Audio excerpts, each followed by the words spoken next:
기도하겠습니다. 하나님 아버지, 이 시간 하나님의 음성을 듣기 위하여 우리의 영혼을 하나님께로 집중합니다. 하나님 친히 말씀하여 주시옵소서. 말씀을 통하여 하나님의 음성을 듣게 하시고 말씀을 통하여 하나님의 뜻을 깨닫게 하여 주시옵소서. 깨달은 대로 순종하게 하시며 열매 맺는 삶을 살게 하여 주시옵소서. 예수님 이름으로 기도드립니다. 아멘. 오늘 말씀은 다니엘서 5장입니다. 다니엘서 5장은 바벨론 왕 느부갓네살이 죽은 지 약 25년 후인 바벨론의 마지막 왕 벨사살의 통치 말기에 있었던 신비한 손가락이 나타나 왕궁 벽에 글씨를 쓴 사건을 기록하고 있습니다. 다니엘서 5장은 바벨론 제국의 마지막 순간을 기록하고 있습니다. 1절부터 9절은 기원전 539년 바벨론이 멸망하는 당일에 있었던 사건입니다. 바벨론의 마지막 왕 벨사살이 잔치를 배설하고 잔치석상에서 하나님 성전에 금 은그릇으로 술을 마신 예루살렘 성전에서 가져온 성물로 하나님을 모독하고 그리하여 한 손가락이 나타나서 왕궁 벽면에 메네메네 데겔 우바르신 이라는 신비한 문자를 기록한 사건으로 유명합니다. 성경에서 바벨론은 애굽과 함께 악의 세력이 지배하는 타락한 세상의 상징입니다. 그러므로 바벨론의 멸망은 이 세상 멸망의 예표라고 할 수 있습니다. 따라서 우리는 바벨론의 멸망이 어떠하였는지를 통해서 세상이 멸망할 때의 시대적 양상이 어떠할지를 또한 알 수 있습니다. 1절부터 9절의 말씀에서 특별히 바벨론이 멸망할 때 세 가지 뚜렷한 시대적 양상을 보여주었음을 알 수 있습니다. 첫째로 바벨론은 멸망하기 직전 깊은 세상 쾌락에 빠져 있었습니다. 1절에 벨사살 왕이 그의 귀족 1000명을 위하여 큰 잔치를 베풀고 그 1000명 앞에서 술을 마시니라고 하였습니다. 그런데 이 잔치는 그의 마지막 날이 되었고 그날은 바벨론 제국의 마지막 날이 되었습니다. 벨사살 왕이 잔치를 하는 그날 밤에 메대와 바사의 연합군이 바벨론 성을 함락하여 벨사살 왕을 죽이고 바벨론을 멸망시켰습니다. 이 사실을 30절과 31절은 다음과 같이 기록하고 있습니다. 그날 밤에 갈대아 왕 벨사살이 죽임을 당하였고 메대 사람 다리오가 나라를 얻었는데 그때 다리오는 62세였더라고 하였습니다. 왕이 1000명이나 되는 많은 귀족들을 모아놓고 술잔치를 벌였다는 것은 벨사살 왕이 쾌락에 빠진 자였으며 바벨론 온 나라 역시 그처럼 향락에 찌들어 있었다는 것을 시사해 줍니다. 역사상 한 국가가 멸망할 때의 양상을 보면 최고 통치자에서부터 백성에 이르기까지 쾌락과 방탕에 빠져 있었던 경우가 많습니다. 이것은 이 세상이 멸망할 때 보이는 시대적 양상이기도 합니다. 디모데후서 3장 4절은 세상이 멸망당하기 직전에 사람들이 쾌락을 사랑하기를 하나님을 사랑하는 것보다 더하다고 했습니다. 벨사살 왕이나 그의 잔치에 초대된 귀족들은 모두 그날이 바벨론 멸망의 날인 줄을 알지 못했습니다. 바벨론의 멸망은 누구도 알지 못하는 순간에 갑자기 임하였습니다. 만일 그날이 바벨론의 멸망의 날인 줄 알았다면 왕이나 귀족들은 먹고 마시자고 하며 잔치나 즐기지는 않았을 것입니다. 둘째로 바벨론은 멸망하기 직전에 하나님을 강하게 대적하였습니다. 2절과 3절 말씀을 보면 벨사살 왕은 술을 마실 때 느부갓네살 왕이 예루살렘 성전에서 약탈해온 성전 기명을 술잔으로 사용하여 성전 기명을 더럽히고 하나님을 모독하는 죄를 범하였습니다. 이 같은 악행은 바벨론 어느 왕도 하지 않았던 일로서 하나님을 모독하는 행위였습니다. 당시 세계는 비록 자신이 섬기는 신이 아니고 패전국의 신이라 할지라도 함부로 멸시하며 모독하지 않았습니다. 그것은 비록 패전국의 신이라 해도 신은 신이기에 모독할 경우 자신에게 해가 미칠 수 있다고 여겼기 때문이었습니다. 이런 이유로 느부갓네살 왕도 예루살렘을 침공하여 성전 그릇을 탈취해서 바벨론으로 가져오기는 했지만 그 성물들을 그들이 섬기는 벨 신전에 보관하였던 것입니다. 당시에는 한 나라가 전쟁에서 승리하면 승리한 나라의 신이 상대국 나라의 신에게 승리한 것으로 여겼습니다. 그러므로 전쟁에서 승리한 나라는 패전국의 우상이나 신전의 물건들을 전리품으로 취하여 자기 나라의 신전에 바쳐서 승리에 대한 감사를 표시하였습니다. 느부갓네살 왕도 이런 이유로 예루살렘 성전의 금은 그릇과 성물들을 약탈하여 그들이 섬기는 신인 벨 신전에 보관하였던 것입니다. 그런데 바벨론의 마지막 왕 벨사살은 하나님의 성전 기명을 더럽혀 하나님을 모독한 것입니다. 하나님을 섬기는 데 사용했던 그릇에 술을 부어 마셨다는 것은 하나님을 자신보다 못한 존재로 멸시했다는 것을 의미하는 것이었습니다. 그러므로 하나님께서는 벨사살에게 진노하여 그와 그의 나라를 심판하신 것입니다. 결국 벨사살과 바벨론은 하나님을 모독한 행위로 말미암아 멸망하고 말았습니다. 오늘날에도 하나님은 거룩한 것을 구별하십니다. 성령으로 인치사 그리스도의 몸으로 삼은 교회와 성령이 내주하시는 전으로 삼은 우리 성도들의 몸이 그것입니다. 또 우리가 하나님 앞에 구별하여 지키며 드려야 할 주일과 11조, 성령의 감당으로 서원하게 하는 모든 것들이 그것입니다. 이 모든 것에 대해 우리는 하나님을 경외하는 마음으로 생명처럼 여겨 거룩하게 지키는 일에 힘써야 합니다. 그럴 때 우리의 믿음의 삶은 하나님의 거룩한 은혜와 보호하심 가운데 온전히 보존될 것입니다. 끝으로 바벨론은 멸망하기 전에 안일함에 빠져 있었습니다. 이것은 쾌락에 취해 있는 것과 밀접한 연관이 있습니다. 당시 바벨론은 메대와 바사의 연합군의 침공으로 고전하는 상황이었고 바벨론 성도 2년째 포위된 위기 상황이었습니다.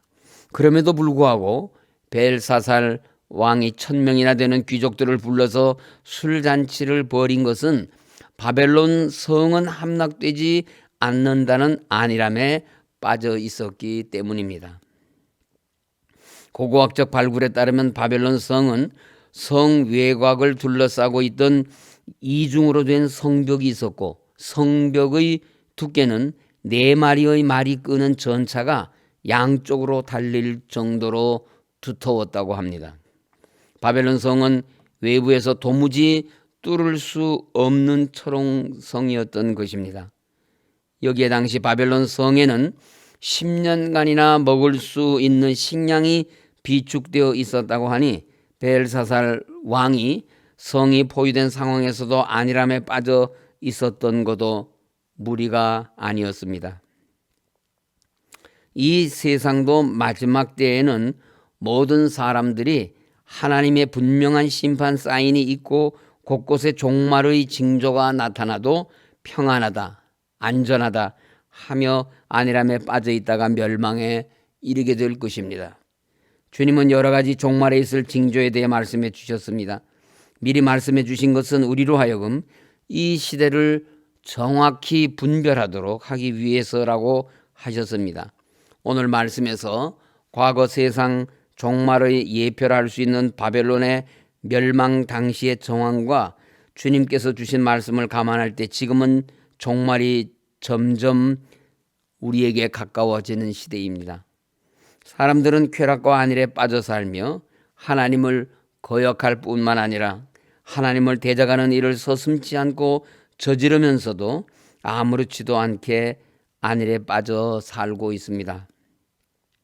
교우님들은 지금 우리가 사는 이 시대가 말세인 것을 아시고 벨사살이 술에 취하자 하나님의 성전에서 하나님을 섬기는 데 사용하던 그릇에 술을 부어 마시는 망령된 악행을 저지르게 함으로써 자신과 나라를 망하게 한 것을 교훈으로 삼아 술 취하지 말며 성령의 충만함을 입으며 항상 깨어 근신하는 순종하는 믿음으로 사시기를 간절히 소원합니다.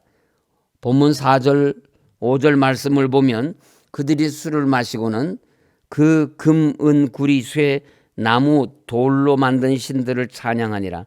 그때 사람의 손가락들이 나타나서 왕궁 촛대 맞은편 석회벽에 글자를 쓰는데 왕이 그 글자 쓰는 손가락을 본지라고 하였습니다. 왕과 그 무리들이 술이 취해 온갖 우상 신들을 찬양하며 향락 상태에 빠져 있을 때 사람의 손가락들이 나타나서 왕궁 촛대 맞은편 석회벽에 글자를 쓰는데 왕이 보았다고 하였습니다. 거룩하게 구별되어 성전에서 사용하던 그릇으로 술을 부어 마시면서 육체의 쾌락을 탐닉하는 자세가 하나님 앞에서 악행인데 그들은 거기에다가 오직 하나님만이 홀로 받으셔야 마땅할 찬양을 생명 없는 우상에게 바쳤던 것입니다. 요세푸스는 유대 역사가입니다. 유대 전승에 의하면 이때 천사 가브리엘이 손가락으로 글을 써 하나님의 뜻을 전하였다고 합니다. 어떤 학자는 이 손이 십계명의 돌판을 쓰신 하나님의 손이라고도 하였습니다. 이 손이 천사의 손인지 하나님의 손인지 정확히 알 수 없으나 이 손은 하나님의 뜻을 알리는 글을 쓴 신비한 손이었습니다. 갑작스러운 손가락의 나타남으로 인해 잔치장의 향락의 분위기는 찬물을 끼얹은 듯이 가라앉아 버렸습니다. 그리고 술잔치를 벌이고 즐거워하며 떠들던 벨사살 왕의 얼굴빛은 창백해지고 그의 마음은 두렵고 고통스러웠습니다. 그는 마치 사시나무 떨듯이 다리를 떨며 두려움과 공포에 휩싸였습니다. 6절은 넓적다리 마디가 녹는 듯하고 그의 무릎이 서로 부딪힌지라 하며 공포에 질려 벌벌 떨고 있는 벨사살 왕을 묘사하였습니다. 죄를 범한 자는 평상시에는 자신이 지은 죄가 별것 아닌 듯 행동하지만 본능적으로 그 죄에 대한 심판의 두려움을 가지게 마련입니다. 6절에 나타난 벨사살 왕의 태도는 이러한 죄인의 속성을 그대로 드러내고 있는 것입니다. 신비한 손가락이 벽에 글을 쓴 것을 본 왕이 공포에 질려 그 글자 해석을 바벨론의 술사들에게 해독하게 하였으나 아무도 해독하는 자가 없었습니다. 그러자 10절을 보면 왕비가 다니엘을 왕에게 천거하여 그 글을 해석하게 합니다.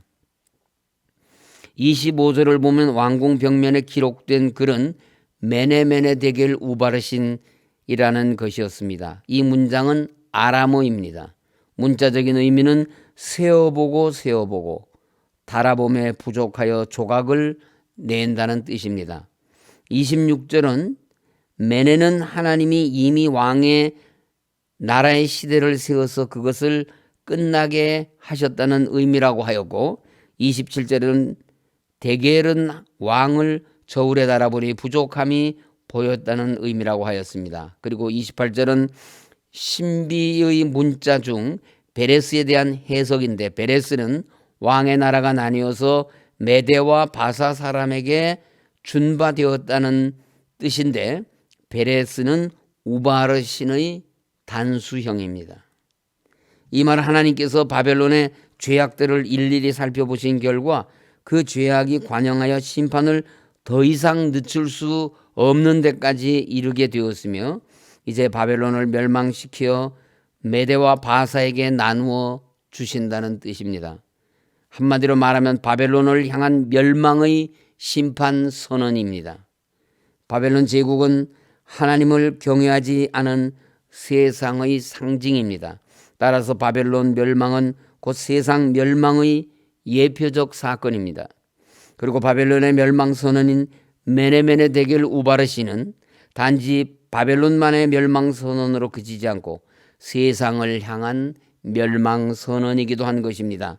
요한계시록 18장 2절과 3절을 보면 무너졌도다 무너졌도다 큰 성 바벨론이여 귀신의 처소와 각종 더러운 영이 모이는 곳과 각종 더럽고 가증한 새들이 모이는 것이 되었도다. 그 음행의 진노의 포도주로 말미암아 만국이 무너졌으며 또 땅의 왕들이 그와 더불어 음행하였으며 땅의 상인들도 그 사치의 세력으로 치부하였도다 라는 천사의 외침이 나옵니다. 이는 바벨론 성으로 상징되는 멸망을 향하고 있는 세상, 즉 우상 숭배와 더럽고 가증한 죄악과 음행 방탕이 난무하는 세상이 멸망을 앞두고 있으며 반드시 파멸을 당할 것을 나타낸 말씀입니다. 하나님은 지금도 세상을 향해 메네메네 데겔 우바르신이라는 글자를 새겨두고 계시며 세상은 멸망의 심판을 피할 수가 없습니다. 우리는 이러한 하나님의 심판 선언을 받은 세상으로부터 나와서 우리의 피난처요 구원의 산성이 되시는 예수 그리스도 안에 거하며 오직 하나님을 기쁘시게 하는 구별된 성도로 살아가실 수 있기를 간절히 소원합니다. 이 시간 다 같이 우리의 마음을 모아서 합심해서 기도하겠습니다.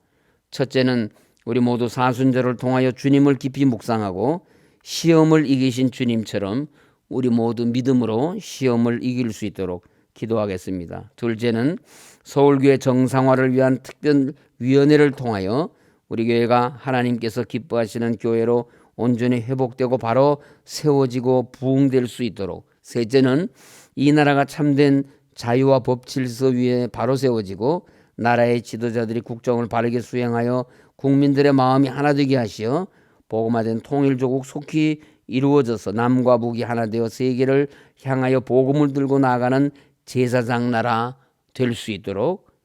마지막으로 코로나19가 속히 소멸되게 하시고 원로 목사님과 사모님의 건강을 지켜주시고 수술 후 회복을 기다리며 투병 중에 있는 성도들의 치유와 회복을 위해서 다 함께 통성으로 기도하시겠습니다.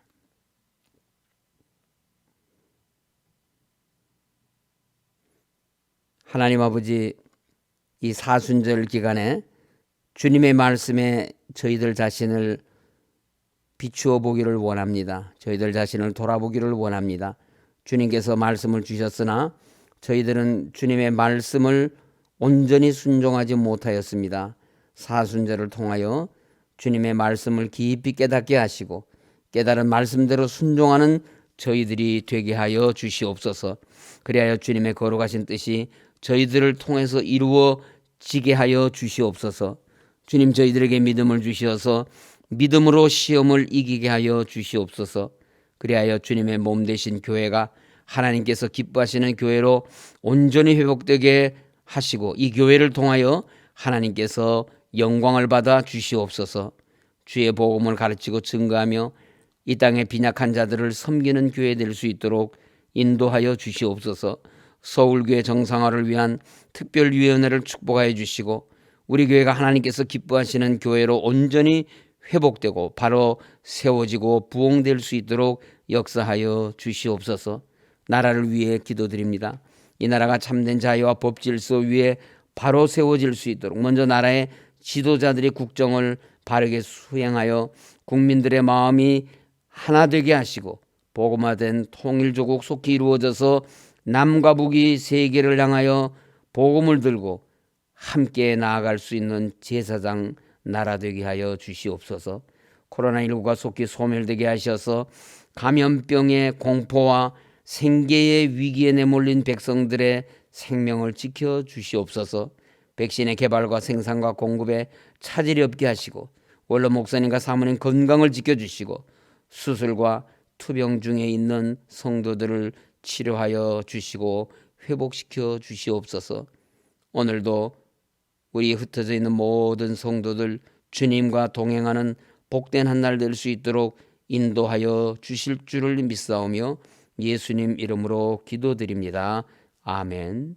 하늘에 계신 우리 아버지, 아버지의 이름을 거룩하게 하시며 아버지의 나라가 오게 하시며 아버지의 뜻이 하늘에서와 같이 땅에서도 이루어지게 하소서.